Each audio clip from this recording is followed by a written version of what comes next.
Bonjour tout le monde. Donc, on est ravi aujourd'hui donc d'accueillir le ministère de l'économie, des finances et de l'industrie donc pour une session de présentation, on va dire des carrières, des métiers dans le corps d'État des ingénieurs de l'industrie et des mines.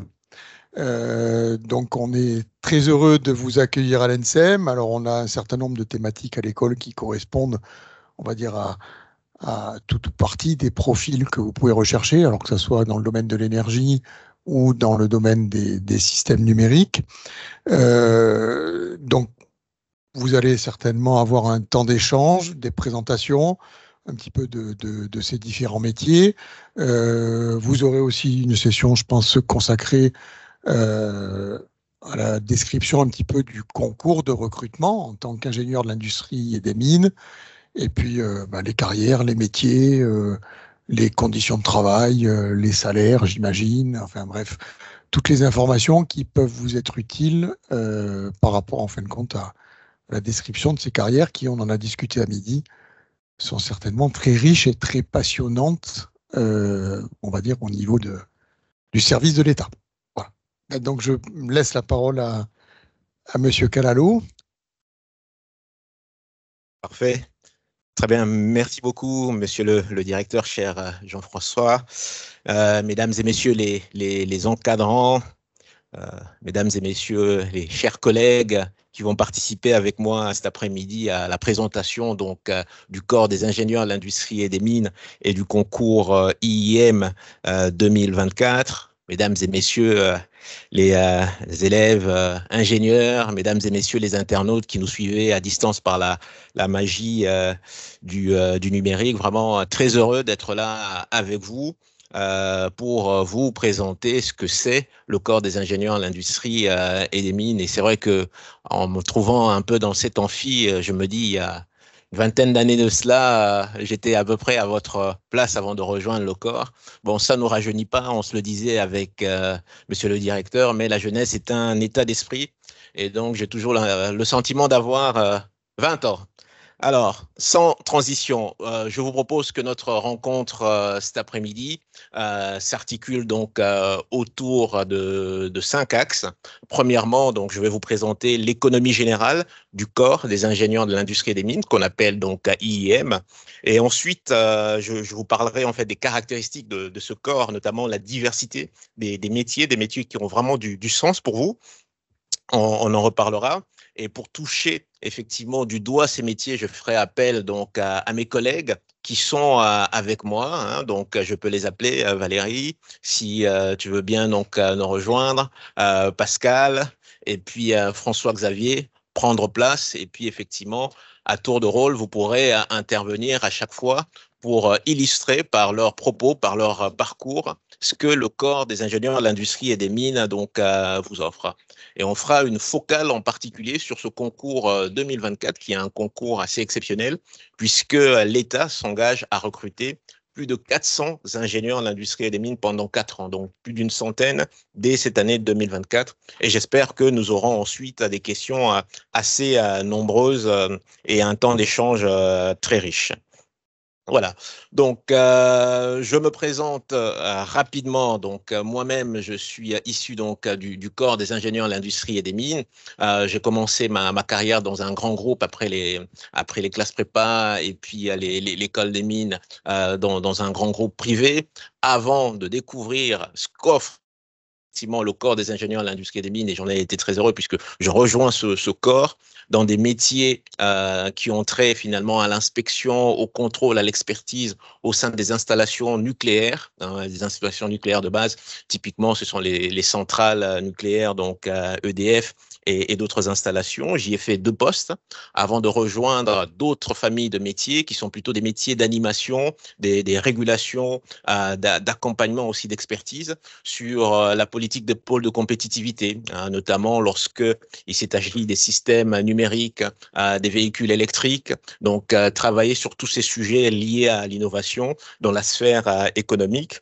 Puis ensuite, j'ai été appelé à rejoindre un des services du Premier ministre, qui était l'ancienne DATAR, qui est devenu le CGET, et puis et maintenant la NCT sur des sujets tels que les mutations économiques et l'emploi. Et un peu avant, donc j'étais en territorial en tant que sous-préfet, donc en arrondissement, sous-préfet, directeur de cabinet et puis sous-préfet, directeur de programme numérique, avant, comme mes collègues, d'être là aujourd'hui, contribuer à cette mission extrêmement importante pour le pays, qui consiste effectivement à accompagner un recrutement donc massif des ingénieurs au sein donc du corps des ingénieurs de l'industrie et des mines. Alors, qui sont les IIM, les ingénieurs de l'industrie et des mines? Bon, c'est un corps technique donc de l'État. Ça regroupe des agents de catégorie A à vocation interministérielle. Il y a à peu près 1900 ingénieurs de l'industrie et des mines, 40% donc des femmes, 60% des hommes, avec un âge moyen donc de 44 ans. La plupart d'entre eux sont plutôt un background technique, hein, mais il n'y a pas que donc des techniciens avec des diplômes d'ingénieurs, de master 2 ou bien des doctorants. Et ce qui fait vraiment la caractéristique de ce corps, et c'est aussi le sujet dont j'aimerais vraiment vous parler aujourd'hui, c'est la diversité donc des métiers au travers différents ministères, au travers des passages publics, privés, au travers aussi donc des missions dans les instances internationales. Et donc, ce sont toutes ces missions que j'aimerais pouvoir vous décrire pour que vous puissiez vraiment vous rendre compte donc de la panoplie de ce qui vous attend si vous rejoignez donc le corps des ingénieurs de l'industrie des mines. Toutes ces missions ont un point commun, c'est que ce sont des missions qui ont du sens. Ce sont des missions à forte utilité sociale. Ce sont des missions qui sont au cœur des défis d'aujourd'hui et de demain. Quels sont ces défis? Ces défis, vous les connaissez. Nous vivons dans un monde qui est marqué par des profondes mutations, par des profondes transitions. Il y a la transition écologique, la transition énergétique, il y a la transition et la transformation numérique. Donc, ça va être toutes ces missions qui vont être confiées aux IIM avec pour finalité, effectivement, à la fois donc de prévenir un certain nombre d'accidents, de protéger l'environnement et les populations, mais aussi donc de bâtir une économie qui soit forte et une économie qui soit durable. Et donc, les IIM vont être au cœur de ce monde en transformation. Ils vont être mus par un sens profond de l'intérêt général. Ils vont exercer des missions qui sont sans routine, c'est-à-dire que ça va être des missions où on va être souvent sur le terrain, ça va être des missions où on va travailler en équipe, mais ça va être des missions aussi où on sera amené à avoir une réflexion personnelle.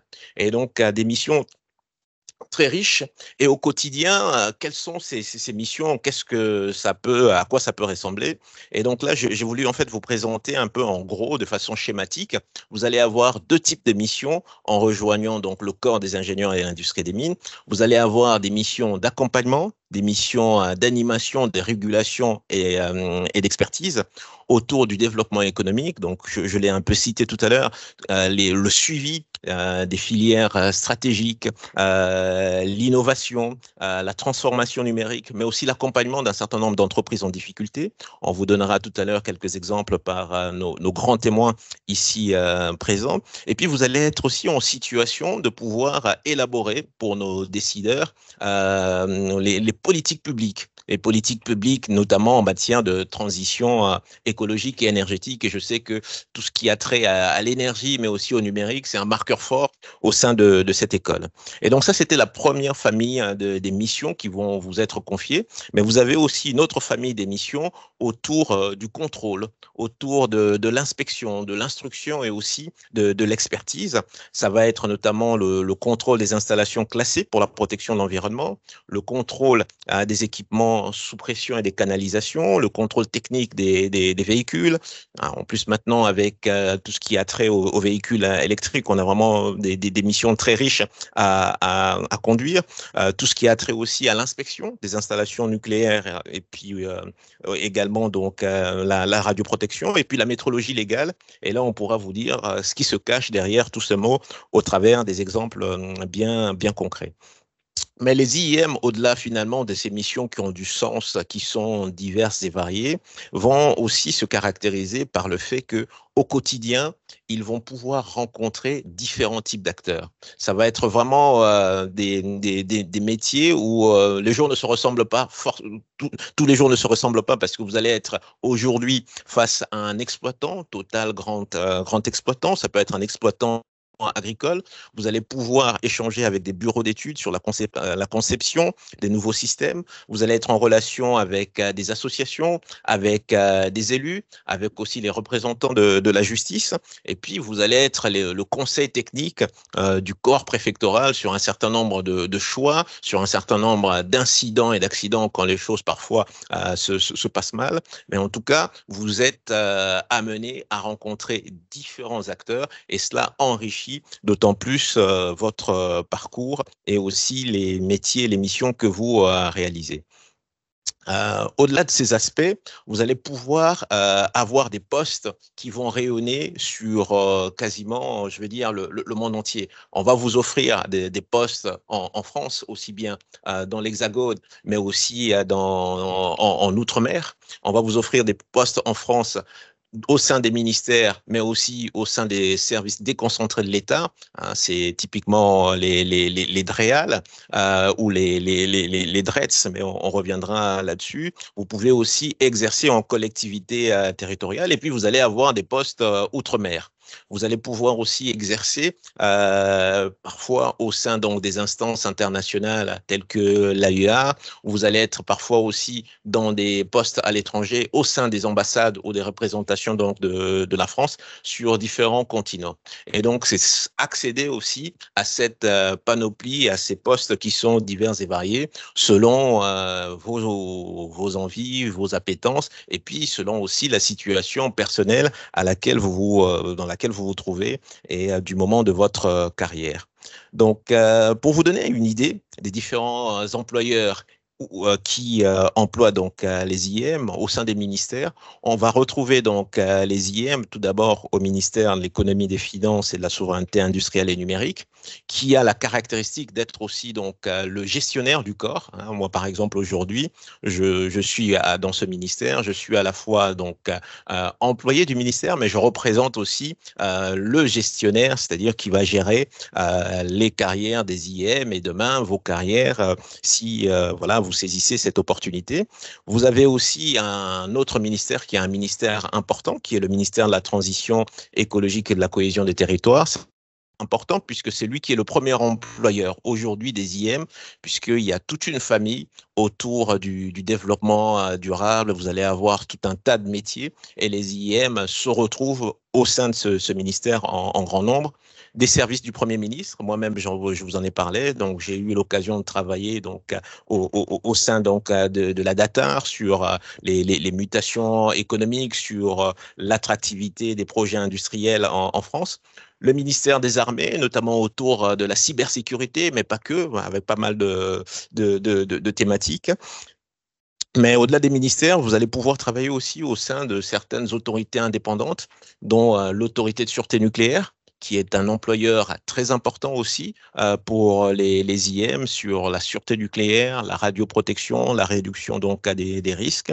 Vous avez d'autres opérateurs de l'État comme l'ADEME sur la transition écologique, le CEREMA, l'Agence de l'eau, vraiment pour la prévention, pour accompagner cette transition économique dont je vous ai parlé, et puis les instances internationales, les Nations Unies, l'OCDE, la Commission européenne, où nous avons un nombre important aussi d'IM qui vont exercer donc leur métier.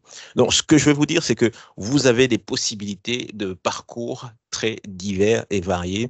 Et en plus, ces possibilités donc de parcours peuvent être enrichies par des expériences dans le privé. On a beaucoup donc des collègues IM qui ont commencé dans le privé et qui sont venus, et cette expérience dans le privé a enrichi la manière de servir la manière de servir dans le public.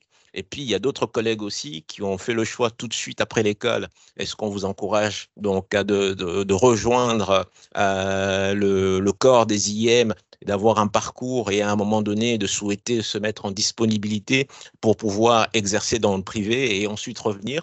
Donc tout cela reste possible du fait de ce statut qui est le statut du corps d'IM qui est assez souple. Hein. On a aussi des collègues qui, après être venus, ont préféré à un moment donné aller créer leur entreprise et revenir. Donc tout cela reste possible et en étant IM, vous restez acteur de votre carrière et c'est vraiment ce que je souhaiterais aussi que vous puissiez retenir de notre rencontre aujourd'hui.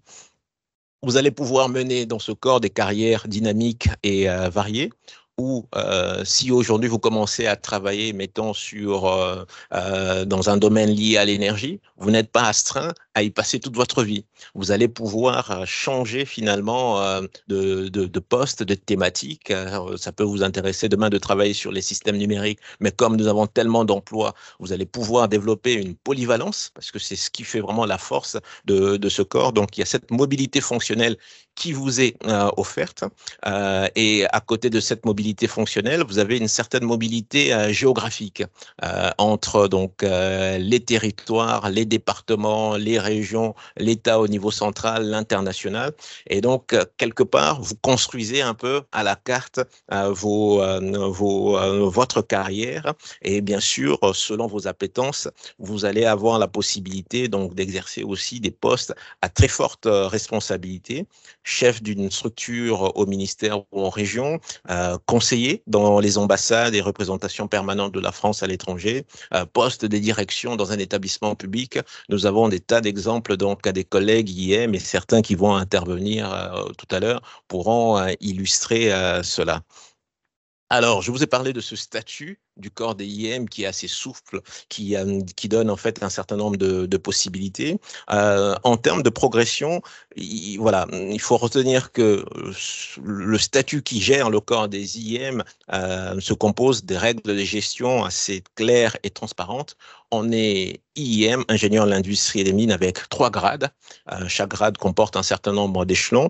Au premier niveau, ingénieur de l'industrie et des mines, donc avec une dizaine d'échelons. À l'ancienneté, donc on progresse. Et ensuite, après avoir fait preuve d'une certaine volonté, d'un désir aussi, peut-être aussi d'avoir creusé une certaine polyvalence au travers des mobilités fonctionnelles ou géographiques, on peut effectivement prétendre à passer au deuxième niveau et devenir ingénieur divisionnaire, puis au troisième niveau, ingénieur de l'industrie et des mines hors classe. Et donc, cette promotion se fait toujours avec un accompagnement. Vous n'êtes jamais laissé seul parce qu'il y a une très forte solidarité. Tous les jeunes IM qui arrivent sont tutorés, sont accompagnés et selon leur motivation, selon leur désir, ils peuvent donc ainsi évoluer donc au sein de ce corps avec une possibilité aussi donc d'accéder au corps supérieur donc des ingénieurs des mines. Voilà donc pour l'économie générale un peu du corps hein, et ces missions qui sont diverses et variées et qui ont vraiment du sens pour l'époque dans laquelle nous vivons. Mais au-delà de ces missions, et ce qui est important aussi maintenant, c'est de parler en fait cash. Qu'est-ce que ça veut dire? Parce qu'on ne vit pas que d'amour et d'eau. On vit aussi parce que voilà, il y a des rémunérations qui sont attachées. Et donc, la rémunération pour les IM est assez attractive. Aujourd'hui, un jeune ingénieur de l'industrie des mines qui rejoint le corps en sortie d'école commence avec un salaire de 3 000 € net par mois, ce qui n'est pas négligeable. Très vite, il peut évoluer en milieu de carrière 5 000 € net, fin de carrière 7 000 € net. Et donc, tout ça aussi, ce sont des données assez intéressantes avec tout ce qui est attaché aussi au statut donc de fonctionnaire et de la gestion à Bercy en termes de télétravail, en termes aussi de journées de congé. En tout cas, on arrive à trouver un très bel équilibre vie professionnelle, vie privée. Voilà, donc très rapidement brosser donc le portrait de l'économie générale donc du corps. Je vais à présent donc appeler mon collègue Pascal pour venir présenter une des familles des métiers, une famille très importante donc qui est le métier d'inspecteur des installations classées pour la protection de l'environnement. Pascal, je te laisse la place. Voilà, bonjour, merci. Donc, je me présente, Pascal Lajugie. Donc, je suis inspecteur des installations classées. Alors, bon, je reviendrai un peu sur ce qu'inspecteur des installations classées. Ça fait 20 ans, après quelques années avoir travaillé dans le privé, dans une verrerie au Luxembourg et dans une usine chimique en France, où j'ai intégré le corps de l'industrie des mines. Je suis venu un peu inspecteur des installations classées par hasard. Au début, quand j'ai passé le concours, je souhaitais plutôt faire du développement industriel. Et puis, bah, j'ai rencontré quelqu'un qui m'a dit, oh, on a un poste là, mais si tu veux bien l'occuper. Je l'ai fait par hasard. Maintenant, ça fait 23 ans et j'ai jamais regretté bah, de l'avoir écouté. Et ça fait 23 ans que je vais travailler tous les matins, content d'aller travailler. Alors, vous avez le droit de me croire, mais c'est important. Voilà. Donc, pourquoi? Parce que c'est un métier varié. Hop, attendez, hop, je vais dans l'autre sens. Voilà.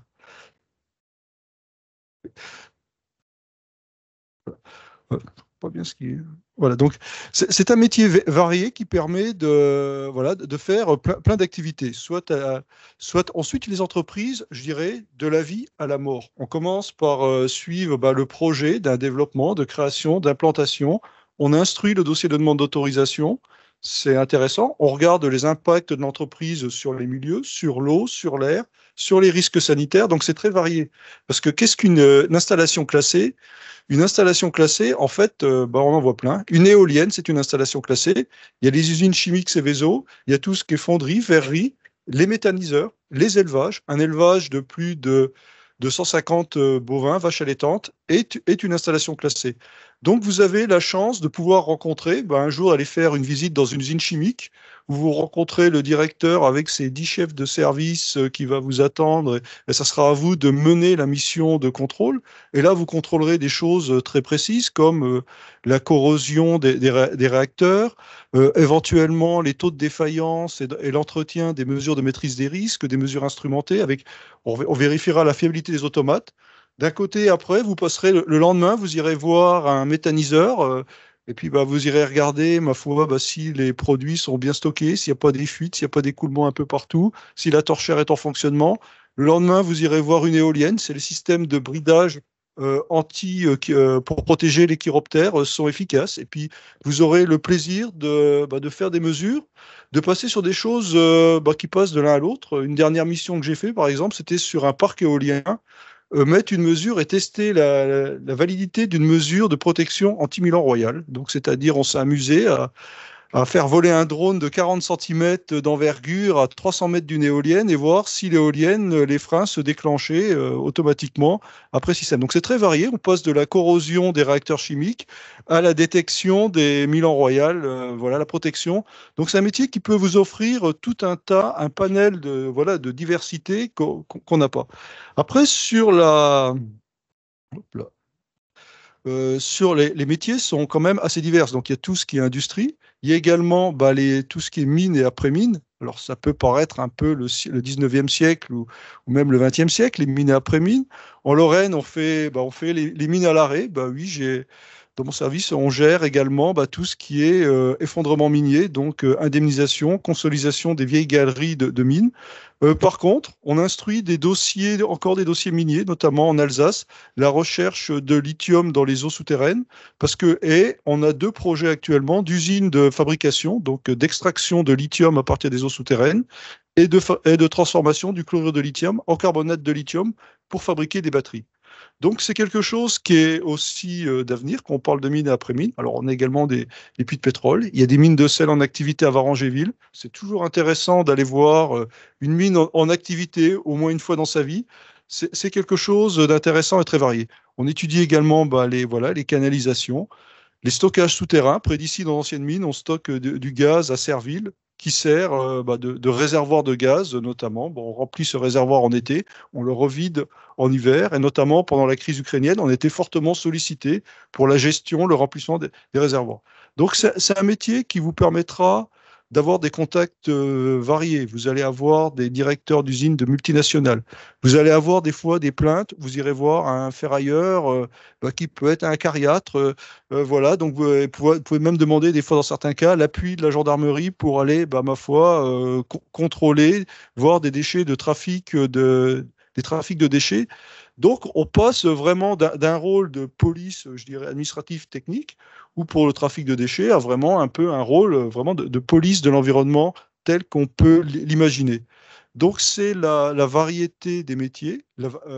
Donc, c'est un métier où vous pouvez également gérer des crises, hein, c'est-à-dire que s'il y a un incendie, une usine, vous êtes appelé. Alors, il y a des entraînements, voilà, en salle de crise, en préfecture, et vous devez proposer des mesures, de discuter, échanger, conseiller les pompiers, proposer également des plans de mesures de retombées en cas d'accident, notamment si vous avez entendu parler de l'accident Lubrizol à Rouen, où on a dû faire voilà, des mesures dans l'environnement, mettre sous séquestre des récoltes en attendant les résultats de mesures. Donc toutes ces opérations qui peuvent être des fois dans des ambiances très tendues, des fois très détendues. Il y a également des fois des oppositions à gérer, hein, par exemple le traitement des ordures, un incinérateur. Tout le monde est à peu près d'accord, tout le monde souhaite qu'on lui ramasse ses déchets, qu'on les valorise. Et par contre, personne ne veut vivre à côté d'incinérateurs. Donc, vous avez souvent des échanges, des réunions de sites animées avec des riverains, également des industriels. Donc, il y a une partie du débat, de dialogue. C'est un métier vraiment. C'est l'avantage, c'est qu'on s'ennuie jamais et qu'on passe vraiment d'une thématique. Alors, on peut choisir différentes spécialités. Par exemple, si vous aimez être plus spécialisé, dans mon service, il y a quelqu'un qui travaille, il est spécialiste pour les canalisations, il travaille dans la corrosion sous contrainte, il fait de la métallurgie très finement, c'est vraiment quelqu'un de très spécialiste. À l'inverse, en unité départementale, il y a des gens très généralistes qui passent du ferrailleur à l'éolienne en passant par la laiterie et éventuellement l'usine chimique. Voilà, donc c'est un métier qui vous offre je dirais, une diversité à la fois en termes de métier, géographique et régional. Et également sur le terrain, pour ceux qui aiment. Il y a également une partie, tout ce qui est une partie dossier, instruction, études, c'est-à-dire études, on peut aller jusqu'à une étude de danger ou étude de risque sanitaire, qui sont très poussées, qui sont des dossiers assez complexes, où on fait des calculs, et à l'inverse, il y a un principe de proportionnalité avec des choses assez simples. Et également, vous avez la chance, c'est de pouvoir faire de la réglementation vous-même, c'est-à-dire un site, il y a des réglementations nationales, et puis on fait du cas par cas. C'est-à-dire que ce que je vous parlais, les Milan Royal, les règles de détection, c'est nous qui l'avons écrit sur un bout de papier. Sur la plupart des sites, vous prenez une usine, il y a des normes de rejet d'eau. Par contre, il faut tenir compte du milieu. Quand vous êtes en bord d'un petit cours d'eau qui ne peut pas supporter les rejets, il faut recalculer des normes de rejet. Et voilà, et donc là, vous avez la chance d'être vraiment actif en termes de protection de l'environnement, puisque d'un côté, c'est vous qui faites la réglementation au cas par cas. Vous avez aussi la possibilité de vous autosaisir de problèmes, hein, c'est-à-dire que vous pouvez, si vous dites là, il y a un problème d'émissions atmosphériques autour de telle usine, vous pouvez demander une étude par vous-même, vous avez une force de proposition, et après, si on s'aperçoit que votre étude, s'il y a des risques sanitaires, vous avez le droit de proposer, et vous devez même proposer des mesures de réduction des émissions. Donc vous êtes actif. Vous avez, contrairement à ce qu'on croit, c'est pas parce qu'on travaille dans un cadre réglementaire qu'on n'a pas d'initiative. Au contraire, on a une réglementation qui est assez souple et qui nous offre une grande liberté d'initiative. Et en plus, on n'est pas contraint. Quand vous allez proposer à un préfet une mesure de protection des risques, une mesure pour réduire les pollutions, en général, il vous suit, parce que derrière, il y a la responsabilité de l'État. Vous êtes plutôt suivi et même plutôt encouragé à aller dans cette voie. Donc, moi, je vous invite, si vraiment vous êtes intéressé à faire un métier varié, où vous pouvez prendre des initiatives, tout en étant dans l'administration, ce qui est un peu, les gens ont un peu réticence, mais vraiment, vous avez un vrai pouvoir d'initiative de rejoindre le métier de l'industrie des mines et le métier d'inspecteur de l'environnement. Je serais content de vous accueillir, André, à le Grand Est.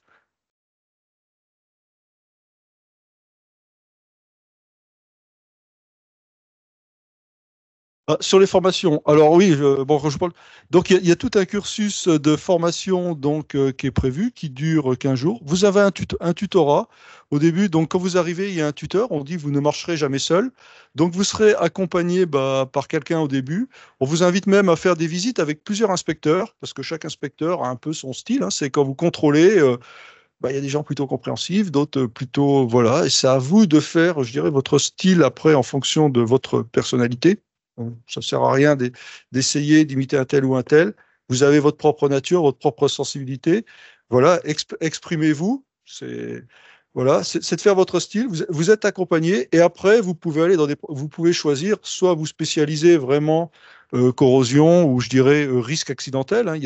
On fait même des doctorats en interne. Il y a des gens qui peuvent aller à l'Est suivre un doctorat sur la gestion des risques. Là où, à l'inverse, vous élargir votre panel, vous diversifier, choisir des spécifications assez larges. Donc, vous avez même en restant dans le même métier, vous avez tout un tas d'évolutions possibles. Voilà, et vous pouvez changer régulièrement. Merci beaucoup Pascal donc de cette présentation, hein, de cette famille plutôt autour des métiers donc de contrôle, d'inspection, plutôt des métiers autour du ministère de la Transition écologique et de la cohésion des territoires. Je vais donner la parole tout de suite à François Xavier pour nous présenter aussi certaines missions plutôt dans la famille autour de l'animation, la famille en fait des métiers relatifs à Bercy. Bonjour tout le monde, donc François-Xavier Lab, je suis actuellement chef du service métrologie légale au sein de la DRETS, donc c'est la direction régionale de l'économie, de l'emploi, du travail et des solidarités du Grand Est. Donc, pour présenter un peu le parcours, donc je suis arrivé en Lorraine en même temps que Pascal en fait. On a fait notre scolarité presque ensemble et on est arrivé peut-être à 2 mois d'écart en début 2001.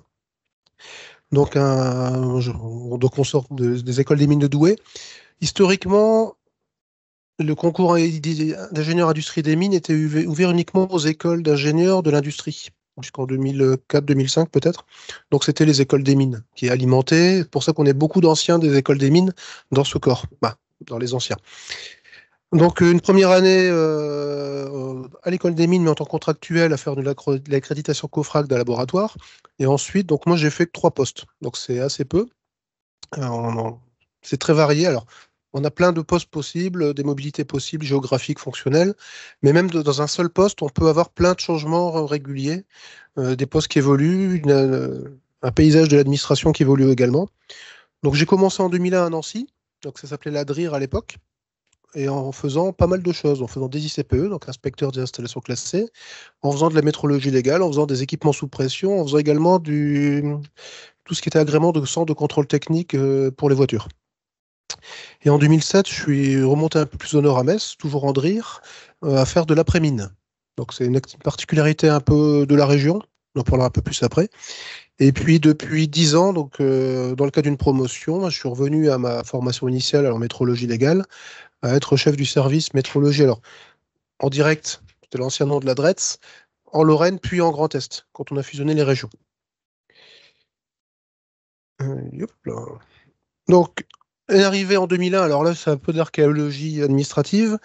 À l'époque, on était, tout à l'heure, Étienne disait, on est 1900 dans le corps. À l'époque, on devait être 800. Les missions étaient quasiment les mêmes. Par contre, on avait beaucoup plus de polyvalence. Alors, moi, je suis arrivé en subdivision, donc en territorial, on va dire, ce qu'on appelle aujourd'hui les unités départementales, unités territoriales, pardon. Donc à l'époque, c'était la polyvalence, et qu'on débarquait comme ça, on faisait quasiment tout dans une subdivision. Donc moi, j'avais le Grand Nancy, l'agglomération de Nancy, et je faisais tout ce que faisait la DRIR à l'époque dans ce secteur-là. Donc les installations classées, la métrologie légale, les contrôles techniques, les équipements sous pression, parce qu'on avait différents acteurs industriels qui faisaient GDF faisait on avait une fabrication de canalisation pour les transports de gaz, donc on avait pas mal de contrôles à faire. Donc une première expérience très riche, très polyvalence, alors compliquée parce qu'il y a beaucoup de réglementations à apprendre, mais toujours en lien avec l'industrie, des choses qui sont très complémentaires entre elles aussi. C'est des missions qui ont un sens entre elles, en fait. Donc, j'ai mis quelques photos qui vous sont peut-être familières. En bas à gauche, c'est une cimenterie qui n'est pas très loin d'ici, à Axeuillet. On la suivait. Moi, je la suivais parce que je m'occupais de tout ce qui était le traitement des déchets, le stockage des déchets, l'enfouissement, l'incinération. Donc, c'est de l'incinération de déchets. Au milieu, c'est le Serville. C'était le centre de stockage de gaz naturel, un stockage souterrain, où là, on intervient à la fois pour la partie sous-sol, mais pour la partie compression, canalisation, risque Céveso également, parce qu'on a des problèmes de gaz explosif. À droite, tout en haut, c'est Novacarb à la Neuville, donc une soudière, où là, on avait une usine chimique avec pas mal de risques ammoniaques. Donc, j'avais aussi la casquette Céveso, les risques technologiques sur la Meurthe-et-Moselle. Et puis on avait également, au titre de la métrologie légale, par exemple, on avait un fabricant de citernes routières qui était à Lunéville, où on faisait l'homologation, l'approbation des citernes. Donc on faisait du calcul pour que la citerne puisse rouler, évidemment, mais aussi qu'elle puisse contenir la bonne quantité de carburant quand on fait le remplissage dans les stations-service. Le poste après, donc un poste après-mine, donc très particulier en Lorraine. Ça doit être la moitié des effectifs d'après-mine, de mine après-mine en France, je crois. On a un pôle qui est Pascal, c'est un service de ton grand service. On couvre tout le nord de la Loire, mais Voilà. les 3 quarts des activités sont en Lorraine. Mais si vous êtes lorrain, en Lorraine, il y a du fer, du charbon, du sel. Donc c'est 3 gros bassins. On a la seule mine, la mine où on extrait encore, qui est une mine de sel à Varangéville, la seule mine en France métropolitaine qui est exploitée. Donc là, on était police des mines. Et moi, j'étais sur un poste après-mine. Donc poste après-mine, c'est l'historique, c'est la photo de droite. Hein, c'était dans le Peillot, au Bouet, Moutier, il y a à peu près une trentaine d'années. Il y a des maisons qui sont effondrées parce que les travaux miniers qui étaient encadrés par la police des mines, par la DRIR aussi, par nos collègues, on avait peut-être eu on n'avait pas imaginé qu'il pouvait y avoir des effets dans le futur. Donc il y a eu de l'après-mine. Il a fallu gérer le gruyère qui est dans le sous-sol. Donc on a commencé à faire des cartes d'aléas, ce qui donne ensuite des cartes d'urbanisme. C'est des cartes que vous avez quasiment sur tout le bassin, toute la Lorraine, Meurthe-et-Moselle, Moselle, dans les bassins fer. En fonction des risques de ce que vous avez au fond, il fallait voir quels sont les risques en surface. Donc on fait de l'aménagement d'urbanisme. Donc ça veut dire qu'il faut des compétences techniques en géotechnique, en géologie. Il faut savoir également parler à des élus, parce qu'on leur dit le terrain de la commune est difficilement constructible sans risque. Et puis quand on a ça, on a des travaux. Donc on fait de la surveillance dans les mines, donc on descend dans des galeries, on regarde s'il y a des évolutions dans les galeries de fer, par exemple. Ou le charbon, on ne peut pas y accéder parce que c'est beaucoup plus profond et puis c'est effondré surtout. On a des travaux, donc on a des désordres dans le charbon, on peut avoir des crevasses qui apparaissent avec des effondrements, des routes qui s'effondrent, des maisons qui se cassent en deux. Et puis en fonction des risques, on peut également faire des travaux. Donc moi je faisais à la fois du dégât minier et du travaux pour éviter les risques. Donc c'est des... J'ai fait 6-7 ans, mais chaque jour était différent. On ne savait pas ce qui allait se passer. Et puis, donc, depuis 10 ans, donc, en métrologie légale. Donc, la métrologie légale n'est pas en DREAL, ça se fait en DRETS.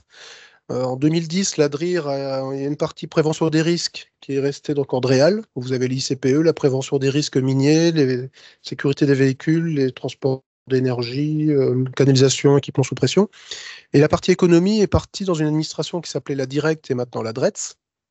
Et il y a 2 métiers des IM, 2 métiers historiques qui sont passés, c'était la métrologie légale et le développement économique. Donc, métrologie légale, c'est la sécurité des mesures. Est-ce que les mesures, la compétitivité entre entreprises, la loyauté des échanges. Bon. En gros, vous avez une réglementation qui impose une mesure, un instrument de mesure qui est réglementé. Le code du commerce impose une transaction commerciale basée sur un poids. Par exemple, quand vous achetez vos tomates, la balance, c'est de la métrologie légale. La qualité de la balance, la fiabilité, la justesse de la balance. Code de la route, une réglementation qui vous dit de ne pas rouler à plus de 130. Il y a un appareil qui mesure la vitesse, un cinémomètre ou un radar. Donc, si on veut vous verbaliser, il faut que le radar soit également de la métrologie légale. Donc là, on intervient du début de la conception de l'homologation des instruments de mesure au niveau des fabricants à l'utilisation. Donc, on contrôle les fabricants, la mise sur le marché parce qu'on est sur des marchés européens. On a plein d'organismes agréés par l'État, par nous-mêmes, qui font de la vérification périodique, qui vont étalonner les stations-service, par exemple, qui vont réparer les balances qui ne marchent plus, qui vont faire de l'installation pour bascule. Donc, c'est des organismes qui sont certifiés ou agréés par l'État. Donc, c'est nous qui le faisons. Donc, on fait des audits. C'est l'équivalent d'une norme qualité pour des laboratoires d'étalonnage. Donc, c'est des audits pour voir comment ils sont organisés, s'ils mesurent bien, s'ils travaillent bien, si les personnels sont compétents, si les matériels sont adaptés. On fait des supervisions sans leur prévenir. On va voir comment ils travaillent pour voir si au niveau opérationnel, c'est efficace aussi. Puis, on fait également de la police auprès de tous les utilisateurs d'instruments de mesure. Donc, des fois, vous voyez des vignettes vertes sur votre balance, sur vos stations-service, sur des taximètres. Puis, quand c'est une rouge, des fois, c'est nous qui la mettons parce que quand on a fait nos contrôles, on a vu que c'était pas bon. Et en haut, c'est les 7 unités du système international. On est également compétent en unités de mesure. Donc, aujourd'hui, en France, on est obligé d'utiliser les unités du système international. C'est l'harmonisation des mesures. Donc, on est également compétent sur tout ce qui est utilisation de ces choses. Un petit focus sur la DRETS. Donc la DRETS, aujourd'hui, enseignement la directe, il y a 2 activités, 2 missions où on va retrouver des IM, donc la métrologie légale, je vais vous en parler, puis également le développement économique. Développement économique, c'est une activité qui n'est pas du contrôle, qui est Pascal, vous voulez en faire en début de carrière, mais il n'a pas eu l'opportunité, mais il pourra en faire encore à l'occasion. En gros, on décline la politique économique de l'État dans une région. Donc on a des chargés de mission qui savent comment marche une entreprise, une industrie, que ce soit techniquement, que ce soit économiquement aussi, si elle est viable. Il y a des filières stratégiques qui sont identifiées pour chaque région avec des chargés de mission spécialisés dans ces filières. On a par exemple tout ce qui est énergie, la décarbonation, l'hydrogène en ce moment, ça le vend en poupe, surtout en Grand Est, le lithium, l'extraction de lithium. Il y a des chargés de mission qui connaissent tout le tissu économique d'un secteur automobile, la métallurgie, la chimie. Et donc, ils vont accompagner ces entreprises pour qu'elles soient également innovantes. Donc, avant, on avait des systèmes d'aide qui sont un peu passés au niveau des régions. Donc, c'est l'animation de réseau avec pas mal d'opérateurs. Et puis également, au niveau de la prévention des difficultés des entreprises ou alors les restructurations territoire. Donc, on a également des collègues qui sont là pour regarder s'il y a des entreprises en difficulté, pour les anticiper, pour les prévenir et pour également consolider un peu le tissu économique. C'est qu'on va essayer de développer des grands projets de développement en industrie sont accompagnés par des collègues en DRETS. Donc là, c'est également un métier d'IM. Alors, pourquoi devenir IM? Alors, déjà, c'est très bien. Moi, il y a pas mal de très, très grande diversité d'émissions. Donc, on vous parle beaucoup d'émissions historiques, alors, pour les anciens de rire, mais aujourd'hui, on a beaucoup de nouveaux employeurs également, ce que disait tout à l'heure Étienne. On est très reconnu au niveau du monde professionnel. Quand on va dans une industrie, on est identifié, on est inspecteur ou personne qui fait le développement économique, on est quelqu'un qui connaît l'industrie. Donc, on a quand même une casquette de contrôle, donc on n'est pas toujours très bien accueilli, mais ce qu'on dit a un sens, est suivi. On rencontre énormément de gens. Donc, il y a beaucoup d'industriels, évidemment. Également, on a souvent le préfet comme donneur d'ordre, donc on discute avec le préfet. Les élus également. En mine, on avait le préfet, les élus, les associations de victimes d'affaissement minier, par exemple. L'État, évidemment, pour certains intérêts aussi. Des associations, quand on est sur une installation de traitement de déchets, les associations de défense de l'environnement qui se plaignent de bruit, d'odeur, il faut discuter avec eux et avec l'industriel. Donc, on a plein d'interlocuteurs. Et on a évidemment les intérêts à défendre, les intérêts de l'État.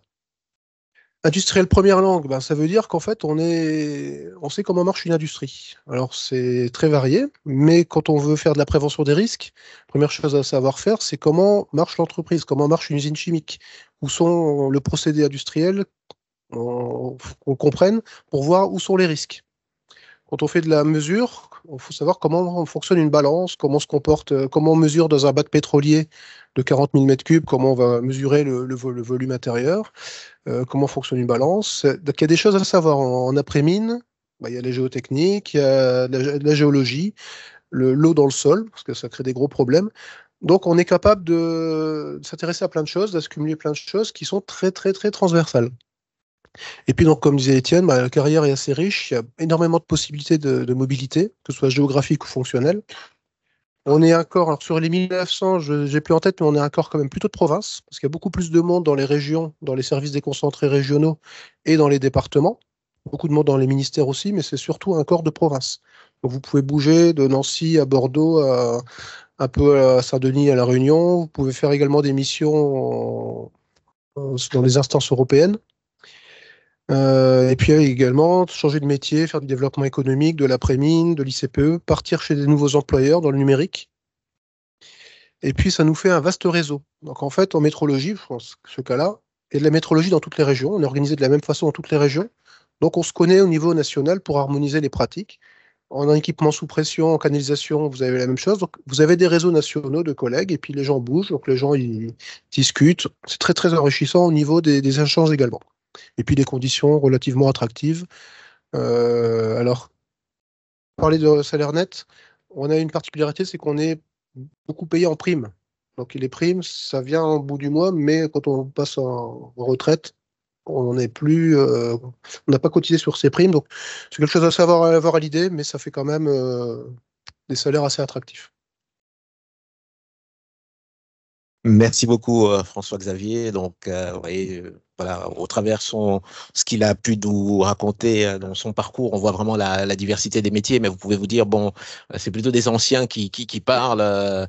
Est-ce qu'il en est de même pour les jeunes? Et aujourd'hui, qu'est-ce que ça donne vraiment en termes donc d'attractivité, de diversité? Je voulais vous montrer là par l'image. Donc, une jeune collègue IIM, donc Sarah, qui vous raconte un peu au quotidien donc ses missions.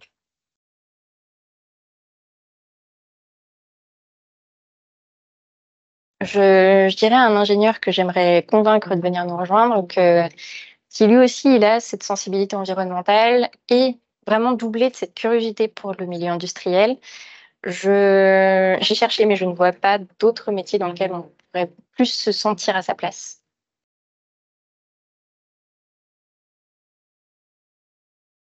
Donc, je m'appelle Sarah, je suis inspectrice des installations classées depuis maintenant 6 ans. J'ai été au préalable ingénieur, diplômée, spécialisée en environnement plutôt. Et j'ai enchaîné directement après mon diplôme par une expérience en industrie pendant 3 ans, dans une installation classée, ce qui m'a permis de devenir ensuite inspectrice en passant le concours des ingénieurs de l'industrie et des mines. Quotidien, c'est d'interagir dans une équipe qui constitue l'unité départementale. Le travail d'inspection, globalement, c'est réparti entre 2 charges qui sont l'instruction des dossiers et l'inspection. On contribue chacun en tant qu'inspecteur des installations classées un petit peu à notre échelle à la réindustrialisation de la France, à faire en sorte d'accompagner les industriels dans leurs projets surtout, faire en sorte qu'ils soient le plus conformes possible à la réglementation applicable. Alors, ma mission de police environnementale, c'est d'aller contrôler sur site la bonne application des réglementations qu'on a rendues applicables à un site, à un projet. C'est se déplacer, voir concrètement l'application de ce qu'on a prescrit à un site et à certaines installations. C'est constater lorsqu'il y a des manquements et c'est ensuite faire preuve d'un mélange de pédagogie et de fermeté, dosé en fonction des manquements qu'on a pu constater. Ensuite, on a tout un panel de sanctions que l'on peut proposer, qui doivent être vraiment proportionnées, vraiment ajustées aux manquements, à leurs conséquences surtout. Globalement, ce qui est important dans notre métier, c'est pas seulement de constater les manquements, c'est de comprendre toutes leurs implications, de comprendre ce qu'elles vont avoir comme enjeu et de savoir justifier auprès d'un préfet, par exemple, ce qu'on propose et pourquoi on le propose dans ce cas-là. Ce métier ne s'exerce jamais seul. On fait partie vraiment d'une équipe. On prend des décisions qui sont collégiales et globalement, on est aussi appuyé beaucoup par des référents thématiques qui sont des référents régionaux qui nous permettent, lorsqu'on se pose des questions, et ça arrive très souvent, d'avoir quelqu'un avec qui dialoguer. Lorsqu'on porte une proposition soit de sanction, soit de réglementation, c'est porté par notre hiérarchie après une décision qui est vraiment collégiale. Et ça permet aussi de ne pas se sentir seul, de ne pas avoir toute la responsabilité sur soi en tant qu'inspecteur, mais d'avoir vraiment une décision qui est appuyée, qui est partagée. On intervient sur vraiment beaucoup de sites en tant qu'inspecteur. J'ai commencé par des carrières, des méthaniseurs, des éoliennes. Je me suis ensuite vraiment plus orientée sur l'industriel. J'ai eu du travail du bois, des forges, beaucoup de fonderies. J'ai vu de la plasturgie, j'ai vu de l'agroalimentaire, on a des entrepôts. Enfin, il y a énormément de types de sites industriels et on essaye de les répartir aussi en fonction des affinités. Alors la formation, elle est d'abord initiale quand on arrive en poste. C'est un parcours de formation qui est assez riche avec des formations techniques, pratiques, sur vraiment la base du métier, puis par des thématiques différentes. Donc le parcours de formation, il est assez dense au début, mais vraiment bien réparti avec des sessions où on est plus au bureau à apprendre vraiment sur le terrain. Et ensuite, pendant toute notre carrière, on continue à se former, on continue en fonction des dossiers qu'on a à prendre en main. C'est indispensable. Alors, j'ai eu droit à un tutorat, comme tout inspecteur, à ma prise de poste, par un inspecteur qui m'a vraiment énormément appris. Après, le tutorat, c'est un tuteur officiel, mais c'est toute une équipe en fait qui participe à la formation d'un nouvel inspecteur. J'ai ensuite moi-même tutoré un autre inspecteur. Ça se transmet beaucoup comme métier et c'est indispensable à la prise de poste. Il faut aimer l'industrie pour faire ce métier, c'est clair. Il faut avoir un regard aussi distant par rapport à ces sites-là, avoir envie vraiment de faire évoluer les sites dans la meilleure direction.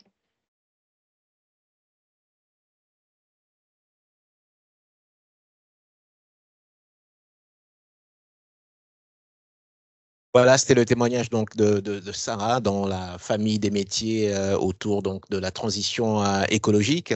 Je vous invite peut-être à écouter aussi Rim, hein, une jeune IM plutôt donc dans la famille des métiers autour des métiers économiques de Bercy, qui a aussi un témoignage notamment à l'international qui est intéressant. J'aime beaucoup voyager. J'essaye de découvrir voilà, les capitales d'Europe et puis aussi de partir un peu enfin, plus loin. Je pense que c'est aussi quelque chose qui m'a fait évoluer au niveau professionnel.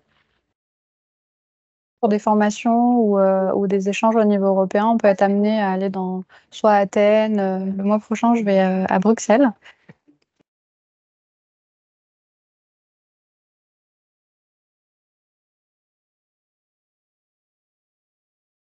Je suis coordinatrice ASSI pour le programme Import-Export, qui est la refonte du dédouanement et ce qu'il y a autour du dédouanement pour la douane française. J'échange avec la Commission européenne pour la mise en place des évolutions réglementaires en termes informatiques et avec également les autres États membres. En fait, c'est drôle aussi par rapport à la fonction publique. Je me disais, bon, bah, c'est pas grave, je serai pas forcément dans des contextes internationaux. Bon, je mettrai peut-être un peu l'anglais de côté. Puis finalement, j'ai eu un poste où j'échange régulièrement avec les autres États membres donc, et la Commission. Donc, c'était plutôt positif. Il faut connaître la technique pour relever certains enjeux au niveau de réseau, de base de données, de format d'échange de données, etc. Mais voilà, je ne programme pas et je ne suis pas la main dans le code. Après mon bac, j'ai fait une licence économie et gestion option monnaie et finance. Donc voilà, je voulais plutôt m'orienter vers le domaine de la finance. Et au fur et à mesure de mes stages, je me suis rendu compte que en termes d'éthique ou d'environnement, voilà, c'était pas un environnement dans lequel je souhaitais évoluer. Et oui, effectivement, la fonction publique, pour moi, a plus cet aspect éthique et puis intérêt commun.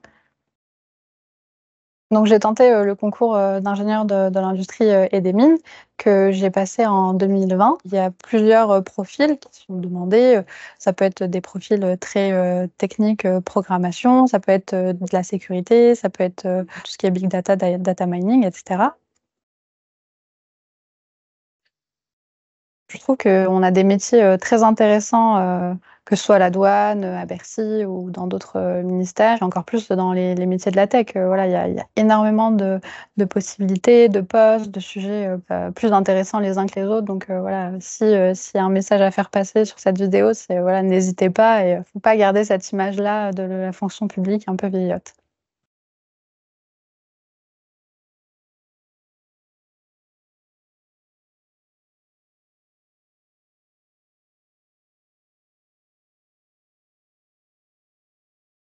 Voilà, donc n'hésitez pas, comme vient de le dire Don Rim, maintenant que vous êtes convaincu sur l'intérêt des métiers, le sens des missions et puis les conditions, vous devez vous poser la question, mais comment devenir IM? Qu'est-ce que je dois faire pour cela? Eh bien, ça, c'est Valérie qui va vous le dire là tout de suite.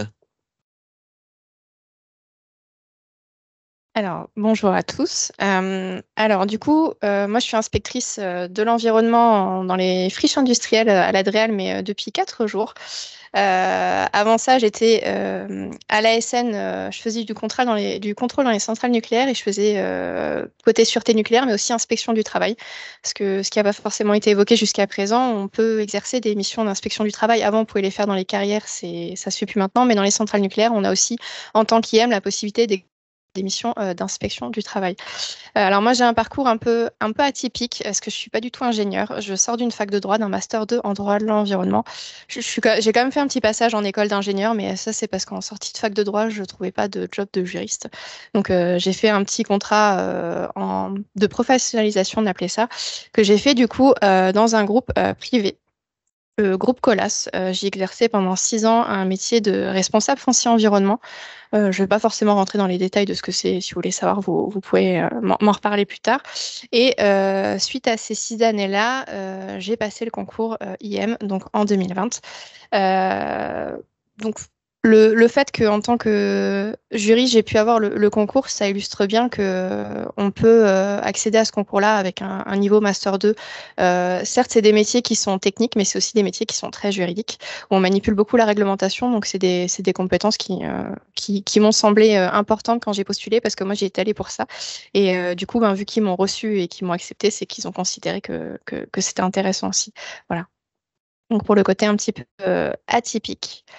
Alors, voilà, donc j'ai un peu débordé sur la slide suivante, mais du coup, c'est ouvert aux titulaires de diplômes qui ont des Master 2, doctorants, que ce soit école d'ingénieur ou université. Alors, université, ça fait pas si longtemps que ça que c'est ouvert au Master 2, quelles que soient les spécificités. Avant, c'était censé être scientifique. Voilà, je crois que c'est peut-être 2019 ou 2020 que ça a été ouvert de façon plus large. Donc, il faut déposer un dossier de candidature avec certaines pièces dans un délai qui est donné au niveau d'une plateforme Internet. Donc, quand on arrive à avoir le concours, on est affecté dans un premier poste. Donc après, il y a différentes façons d'affectation d'une année sur l'autre. Moi, l'année où je suis passée, j'ai eu la liste de tous les postes qui étaient disponibles et j'ai pu contacter les différents employeurs pour me vendre, entre guillemets. Du coup, j'ai pu choisir un poste à l'autorité de sûreté nucléaire qui, de prime abord, quand on voit une juriste, on se dit que la sûreté nucléaire, c'est très technique, ça peut être un peu compliqué en y arrivant en tant que juriste, mais le cursus de formation à l'ASN est de 9 mois, avec des formations techniques et qui permettent tout à fait de prendre un poste d'inspecteur de la sûreté nucléaire. Même si on a un profil de juriste, après, il faut quand même avoir un bon sens et il faut comprendre les choses à la technique quand même, ce qui est mon cas et ce qui n'est pas forcément le cas de tous les juristes, mais c'était mon cas en tout cas. Donc, ils reprennent l'ancienneté. C'est pas repris en totalité, c'est que la moitié de l'ancienneté dans le privé qui est repris. Donc, ayant travaillé 6 ans dans le privé, j'ai eu une reprise d'ancienneté de 3 ans. Et ce qui m'a fait rentrer un grade qui n'était pas le grade initial quand vous rentrez. Je pense que j'ai dû rentrer l'échelon 2 au lieu de rentrer échelon 1. Voilà. Mais j'ai quand même été ingénieur stagiaire pendant 1 an. Voilà. Même si j'étais déjà à l'échelon 2 quand je suis rentrée. Et j'ai été titularisée au bout de 1 an en tant que fonctionnaire. Voilà. Donc les formalités, c'est assez simple. C'est un concours qui est très simple à passer, donc je vous encourage à le passer. C'est simplement, c'est pas forcément simplement, mais il s'agit simplement d'un CV et d'une lettre de motivation qui fait maximum 3 pages, où du coup l'intérêt de votre lettre de motivation notamment c'est de motiver le fait que vous voulez devenir ingénieur de l'industrie des mines, parler du fait que vous connaissez les différents métiers dont on vous a dont on vous a parlé aujourd'hui, et voilà, c'est de vous vendre, mais globalement c'est assez facile de créer un dossier comme ça. Il n'y a pas d'épreuve écrite scientifique comme ça peut être le cas pour d'autres concours. C'est vraiment un dossier qui est assez simple. Et puis après, vous pouvez rajouter, si vous voulez, d'autres éléments à votre dossier. Je sais que moi, quand j'avais postulé à ce concours-là, j'avais mis une lettre de recommandation d'un chef d'unité départementale, parce que ça s'appelait unité départementale avant unité territoriale de la DREAL, parce que avant d'être passée dans le privé, j'avais fait quelques stages en DREAL et des vacations aussi en DREAL. Et du coup, j'avais mis une lettre de recommandation dans mon dossier. Voilà. Alors, le dépôt. Une fois que vous avez déposé votre dossier, ils vont étudier votre dossier. Ils vont notamment vérifier que vous avez bien les conditions de diplôme. Donc, vous avez bien un niveau Master 2 ou doctorant, que ce soit université ou école d'ingénieur. Donc, ça, c'est important. Si vous n'avez pas le niveau d'études requis, c'est un arrêté qui fixe ça. Du coup, vous ne passerez pas les phases d'admissibilité. Et puis après, ils vont quand même apprécier votre CV pour savoir si c'est pertinent ou pas. Et puis, ils vont regarder aussi dans votre lettre de motivation. Donc ça, c'est dans la section, au niveau de la section des dossiers, que votre lettre de motivation, que vous avez vraiment envie de rejoindre le corps, que c'est pas juste à défaut que vous postulez là. Donc, il y a ces 3 aspects-là qui sont regardés. Ensuite, vous avez un oral qui dure 40 minutes. Donc 10 minutes durant lesquelles vous vous présentez, vous parlez de vous, de votre parcours, de vos aspirations. Dans l'idéal, faut pas forcément relire son CV, après vous êtes encore en études, mais le but c'est d'expliciter son CV ou de dire des choses qui apparaissent pas forcément dans le CV et qui vont convaincre les gens qui sont dans le jury de l'oral de vous retenir. Ensuite, vous avez une épreuve d'analyse documentaire. Donc, l'analyse documentaire, si je me souviens bien, c'est 15 minutes. Vous avez un document sous les yeux qui traite un sujet en lien avec l'émission que peuvent exercer un ingénieur de l'industrie et des mines. Et vous avez 10 minutes pour le restituer au jury. Donc 15 minutes pour préparer, 10 minutes pour restituer. C'est un très bon exercice parce que vous n'avez pas trop le temps de rédiger. Hein. Vous avez le temps vite fait d'imaginer un plan. Enfin, moi, j'avais mis les parties de mon plan. Et du coup, après, j'avais exposé à partir du plan que j'avais écrit sur papier, mais ça permet vraiment au jury d'avoir une idée de votre façon de réfléchir, de votre façon de raisonner, de voir les choses. Et c'est quelque chose qui est très intéressant et qui peut sembler un peu difficile, mais voilà, vous êtes tout à fait en mesure de le faire. Et ensuite, il y a 20 minutes de questions-réponses avec le jury. Ils peuvent vous poser des questions diverses et variées. Alors, je vais vous en donner des exemples que moi, je n'ai pas forcément eu à l'oral, mais que d'autres personnes que je connais ont eu. Mais expliquer, par exemple, le fonctionnement d'un réfrigérateur de façon pédagogique ou d'une pompe à chaleur, des choses vous montrer qu'on est capable de l'expliquer de façon technique, mais aussi qu'on est capable de le vulgariser, de l'expliquer de façon simple. Parce qu'il y a certains métiers dans lesquels, enfin quasiment tous les métiers qu'on fait, où en fait on rend compte au public. Et quand on rend compte au public, il faut être capable d'expliquer ce qu'on fait de façon à ce que ça soit compréhensible pour eux. C'est notamment le cas à l'autorité de sûreté nucléaire.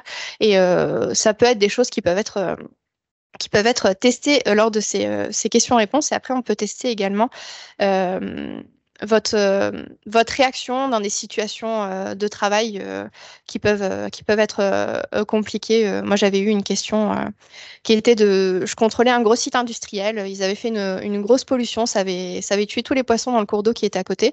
Et du coup, on me disait que je rentrais à mon bureau, que je voulais dresser procès-verbal d'infraction parce qu'il y a eu une pollution avec de la mortalité piscicole. Et mon chef, dans le scénario qu'on m'a exposé, me disait non, tu ne vas rien faire parce que c'est la plus grosse industrie du secteur, donc on va rien faire. Mais c'était bien sûr une question piège. Je ne vous donnerai pas la réponse de ce qu'il faut répondre. Je vous laisserai réfléchir à ça. Et justement, par ces questions-là, ils testent un peu comment vous réagissez dans des situations qui peuvent être complexes et qu'on rencontre forcément un jour dans sa carrière d'IM. Et une fois que vous avez passé cette orale-là, ils font un classement, ils retiennent un certain nombre de personnes et du coup, vous avez ensuite votre attribution de poste et une affectation qui s'ensuit. Je ne sais plus combien il y a de mois, c'est peut-être la slide suivante. Voilà.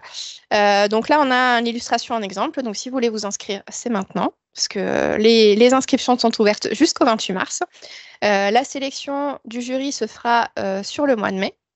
Ensuite, il y aura du coup les résultats de ceux qui pourront passer l'oral début juin. Il y aura l'oral avec le jury sur le mois de juin, les résultats dans la foulée pour savoir si vous avez eu le concours ou pas, et l'attribution des postes avec une affectation au 1er octobre. Donc ça peut paraître un peu long entre février et octobre, mais finalement ça va très très très très vite. Alors, pourquoi devenir IM? Ça a été un peu dit dans les discours de chacun et dans les vidéos qui ont été montrées, mais on devient IM parce que on a envie de servir l'intérêt général, parce que c'est quelque chose qui nous porte à cœur. Donc ça, c'est fondamental, le sens de l'intérêt général. Mais également, comme l'ont dit mes collègues, on a une diversité de métiers avec une pluralité de compétences que même si on ne les a pas à la base, on peut les acquérir assez facilement dans le cadre des tutorats, des formations et de l'exercice du métier qu'on fait. Donc un corps à vocation interministérielle, parce que comme on vous l'a dit au début, il y a plein d'endroits où on peut aller travailler en tant qu'IM. Et une pluralité de postures, c'est ce qui est ressorti aussi des discours de mes collègues. On peut faire donc plein de choses, de l'inspection, du contrôle, le soutien aux entreprises et la représentation de l'État dans différentes instances.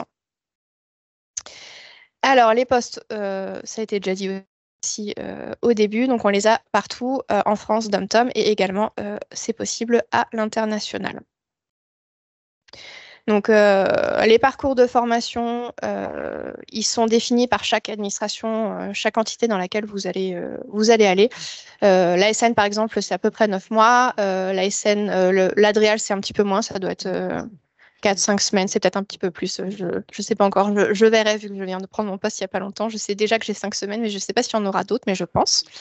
Et il y a également, quand vous rentrez dans le corps des IM, ce qu'on appelle des semaines d'intégration. C'est ça, hein, c'est des formations communes, ouais, des semaines d'intégration. Donc, vous allez une semaine en école, en IMT, école des mines, école Nord-Europe, pardon. Où on vous présente tout un tas de choses sur les métiers d'IM et où vous pouvez rencontrer déjà vos premiers collègues pour faire du réseau. Ça fonctionne très bien. Et après, on a une semaine d'immersion dans un autre service ou dans d'autres services que celui dans lequel on a eu notre première affectation de poste. Donc, moi, j'étais arrivée à l'ASN, j'ai fait une semaine en DREAL, dans les différents métiers qui sont exercés par la DREAL. Et voilà, on a des modules de formation tout au long de sa carrière. Donc, quand on veut devenir manager, par exemple, il y a des formations qui permettent de se familiariser avec les techniques de management pour être un très bon manager. Voilà, par exemple. Donc, il y a des sites internet où vous pouvez trouver tout un tas d'informations si vous avez des questions. Donc, ils sont sur la slide et puis voilà. Et il y a également une page internet dédiée, où vous pouvez flasher si vous avez votre téléphone, parce qu'on fait des... c'est pas des hashtags, ça, c'est pas des... bref. Des QR codes, pardon. Voilà. Mais c'est tout bon pour moi. Merci pour votre écoute. Merci beaucoup, vous pouvez l'applaudir, hein, c'était intéressant. Merci beaucoup Valérie. Donc voilà, on arrive maintenant à la séquence aussi la plus intéressante pour nous, un échange avec vous. J'espère qu'on va avoir beaucoup de questions à la fois en salle, mais aussi de la part donc de nos auditeurs, donc internautes. Hein. Vous pouvez vous exprimer via le chat et donc les questions nous seront redites. Peut-être juste revenir sur le concours. Effectivement, vous avez une période donc d'inscription qui a commencé, donc qui s'achève là le 28 mars. Donc après cette période d'inscription, vous allez recevoir un lien où vous pouvez déposer rapidement donc votre dossier par informatique, et il faudra le faire avant le 4 avril, délai de rigueur.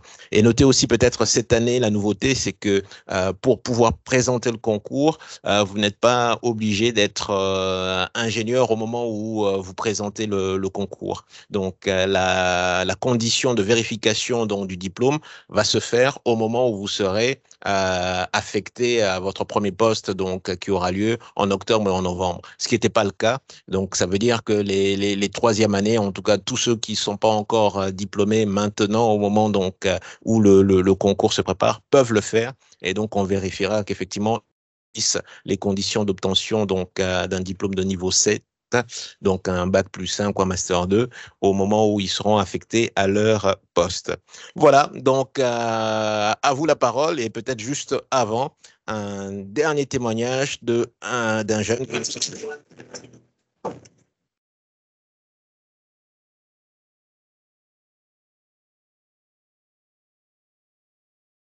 Je m'appelle Paul. J'ai intégré récemment le corps des ingénieurs de l'industrie et des mines suite à la réussite du concours. Auparavant, j'ai passé 10 ans dans le domaine de la performance énergétique pour les sites industriels. Intégrer le corps des ingénieurs de l'industrie et des mines permet d'accéder à des métiers variés, à la fois au ministère, en région ou en département. Par exemple, il est possible de travailler au service de la radioprotection, des installations nucléaires, ou encore du développement économique, du suivi des filières stratégiques, de la métrologie, des énergies, du contrôle des véhicules ou encore du numérique. J'exerce actuellement mon métier au sein du ministère de l'Environnement. J'appuie les inspecteurs des installations classées. Ces inspecteurs suivent et contrôlent au quotidien les sites industriels à risque, à la fois pour l'environnement et pour les populations. C'est pour moi des métiers passionnants et enrichissants.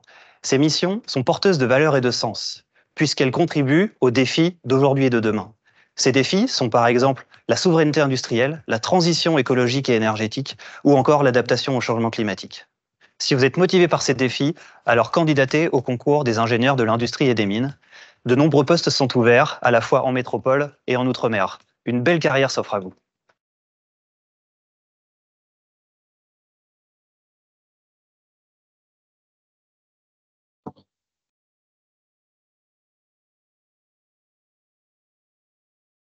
Voilà, merci beaucoup de nous avoir suivis. Une belle carrière s'offre à vous. Et donc maintenant, nous sommes tout de suite pour vos questions, vos remarques, pour un temps d'échange.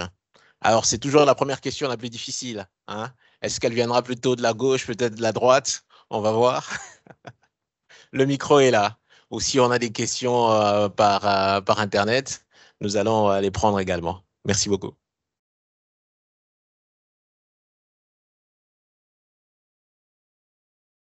Bonjour.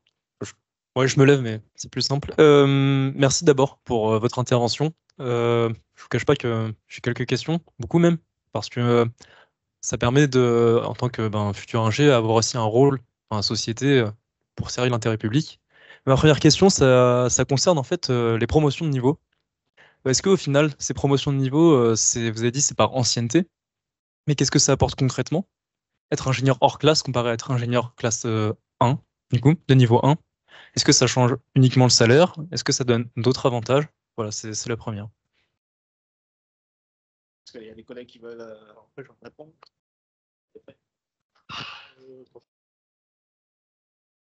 Ça va, il marche.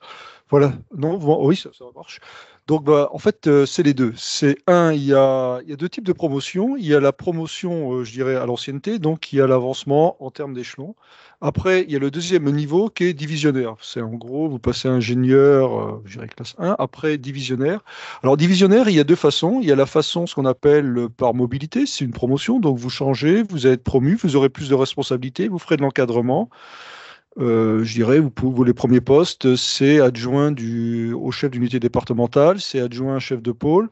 Vous commencez à faire de l'encadrement. Où il y a la deuxième voie, c'est plus d'ancienneté, c'est les spécialistes. C'est-à-dire qu'au bout d'un certain nombre, dans des métiers rares, par exemple la mine, les canalisations ou d'autres spécificités, ou les véhicules, on reconnaît, il y a des gens qui ont des métiers très pointus.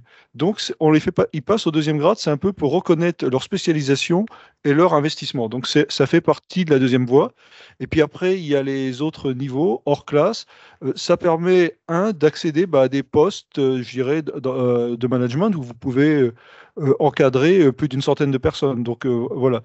Voilà, la promotion, elle est liée à la fois c'est une reconnaissance technique et également en termes de, comme dans toute structure, quand vous montez, je dirais, dans les échelons un peu de la structure, vous engrangez une promotion au passage.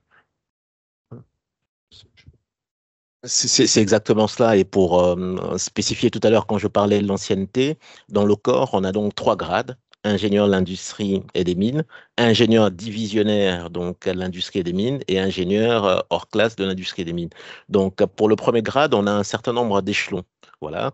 Et les premières années, le passage d'un échelon à l'autre, on va dire, se fait essentiellement à l'ancienneté.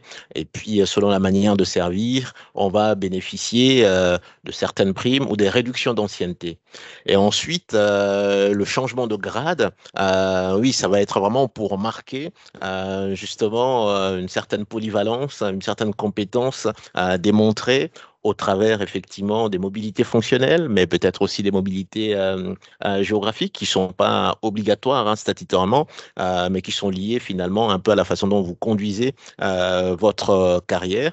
Et effectivement, quand vous changez de grade, il y a aussi, c'est lié aussi à la rémunération, mais c'est lié aussi à la, comment dire, au niveau de responsabilité qui peut donc vous être confié. Donc il y a voilà, les deux sont liés et on peut dire schématiquement qu'il y a effectivement des changements de grade lorsqu'on reconnaît une certaine polyvalence, donc du fait des mobilités fonctionnelles et puis géographiques, ou bien encore l'autre façon, c'est il y a un changement de grade pour marquer une reconnaissance d'une certaine expertise. Donc des collègues qui deviennent vraiment spécialistes dans la sûreté nucléaire ou bien dans la radioprotection. Il y a vraiment des domaines très pointus, hein, c'est tout un univers. Et puis on va avoir quelqu'un qui va être le spécialiste de la tuyauterie et des fuites dans le circuit primaire ou secondaire et dont l'expertise aujourd'hui, même au plan international, est reconnue. Et donc on va le marquer aussi de cette façon. Je vous donne un exemple, hein. Allez-y.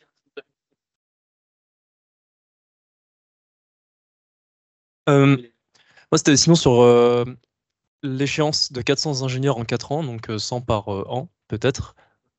Un peu plus, ouais. Est-ce que au bout des 4 ans, nécessairement, il y aura toujours un besoin de renouveler les effectifs? Parce que j'envisage, pour spécifier mon cas, de faire un doctorat en industrie, afin de, bah, je le vois comme un défi personnel, en fait, me prouver que je peux diriger un raisonnement scientifique. Et bah, je crains de ne pas pouvoir candidater dans l'échéance si mon intérêt reste. Donc je voulais savoir si c'était au mot près.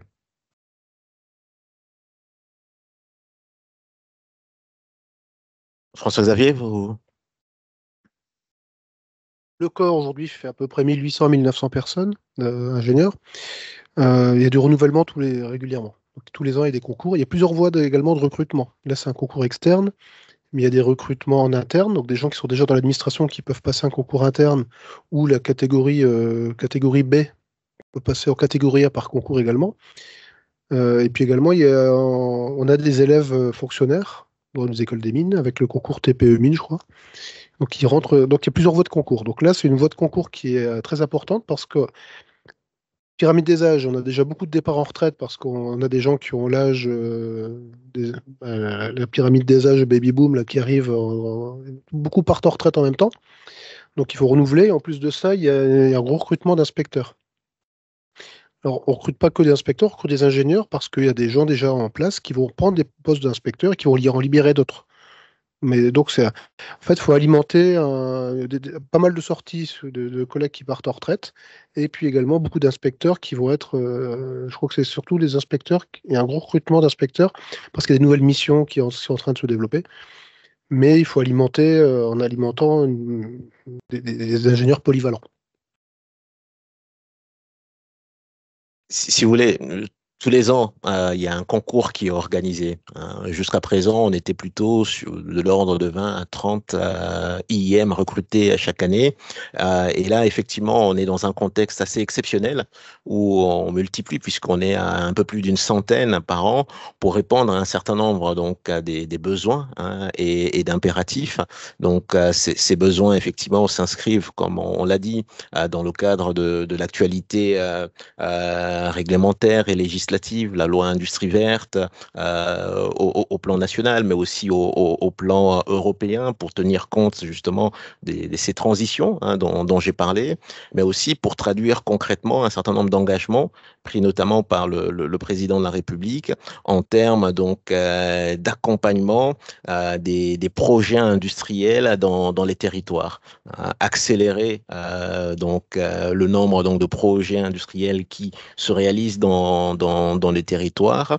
Ça suppose aussi d'avoir un certain nombre d'ingénieurs qui sont en capacité de les évaluer, de les étudier, de façon à ce que ce projet se concrétise, tout en ayant en tête finalement les impératifs de développement durable.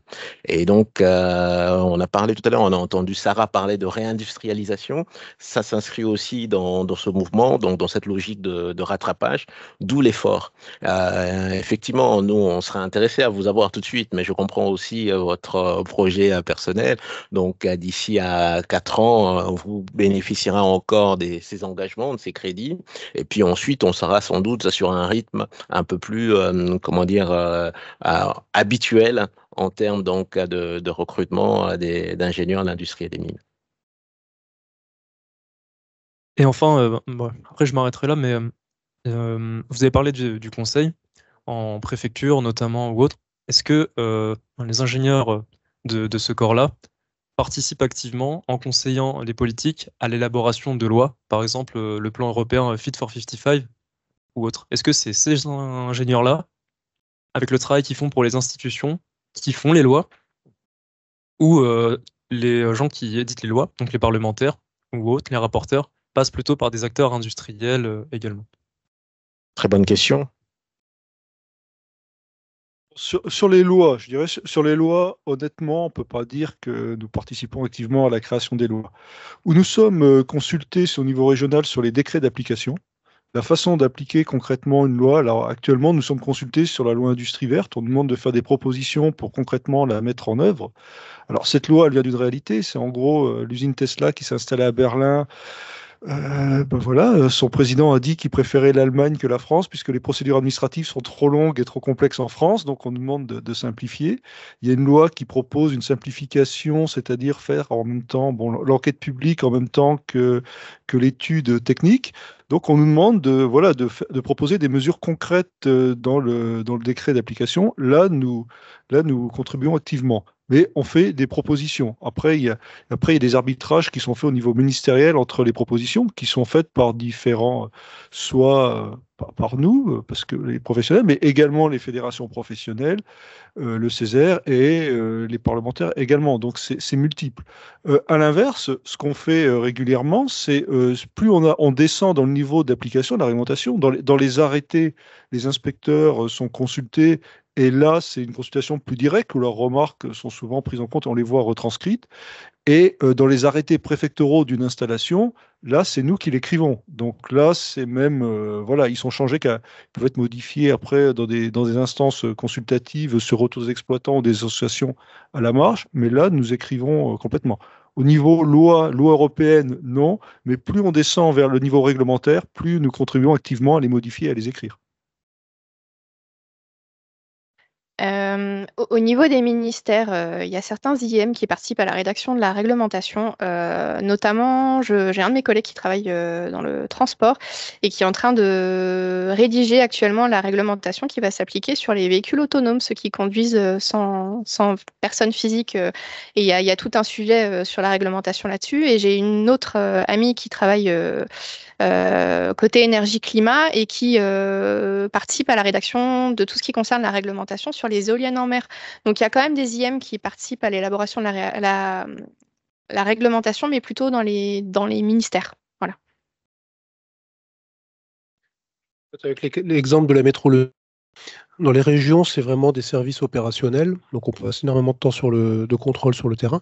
Par contre, on est piloté par une administration, donc il y a une dizaine de collègues, au ministère donc directement rattaché à la DGE, au ministère des Finances, Économie-Finances, où là, ils ont plutôt un travail vers le haut, déjà vers les institutions européennes, vers l'international. On a l'OIML, c'est l'ONU de la métrologie légale, où la France est très motrice.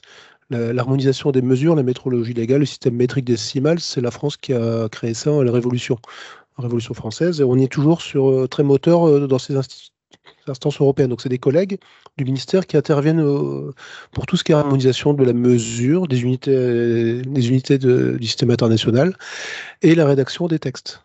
Alors, il y a beaucoup de réglementations. En métrologie légale, il y a une quarantaine de catégories d'instruments réglementés. Un bac pétrolier, une citerne routière, un taximètre ou un compteur électrique, ça ne se contrôle pas de la même façon, il n'y a pas les mêmes enjeux. Donc, c'est des collègues qui sont dans l'administration centrale, comme disait Valérie, qui font les textes avec les fédérations professionnelles. Par exemple, un compteur d'énergie thermique, ils vont aller voir un peu quelles sont les attentes de tout ce qui est bailleurs sociaux, l'immobilier, le logement. Station-service, ils vont regarder un peu les contraintes des pétroliers. Évidemment, la mesure, il faut que ça mesure bien, mais différents enjeux sont pris en compte par des collègues.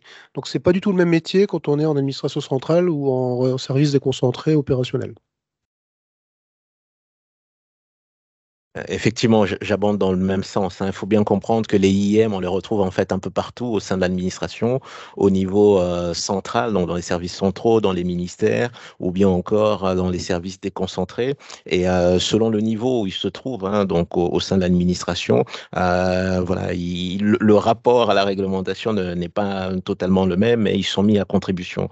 De mémoire, lorsque j'étais à l'ASN où on écrivait la loi transparence et sûreté nucléaire. Et effectivement, l'autorité de sûreté nucléaire, nous jouions un rôle important effectivement dans l'élaboration de cette réglementation. D'accord. D'autres questions?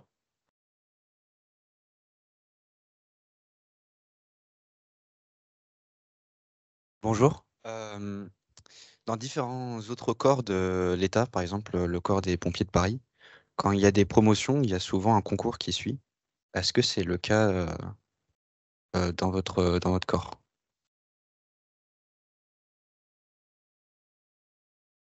Alors, il y a juste un concours que vous pouvez tenter. Alors, c'est les concours d'administration. Vous pouvez tenter les concours, par exemple, l'ENA ou passer ingénieur des mines, qui est voilà, le corps supérieur. Mais voilà, c'est des concours pour changer de corps externe. À l'inverse, en interne, alors, il y a, pour passer hors classe, il y a alors c'est pas vraiment un concours, c'est un examen devant un jury, c'est-à-dire que vous allez passer un oral, là le jury validera ou pas votre passage, mais c'est plus de la promotion. Les promotions se font déjà par inscription sur liste d'aptitude. Après, il y a des entretiens avec du jury pour valider, mais c'est un entretien comme vous postulez sur un poste et vous passez un entretien avec un jury, mais c'est pas vraiment un concours, c'est plutôt un entretien pour vous valider vous-même sur ce poste. Valider, voilà, c'est. Très bien, merci.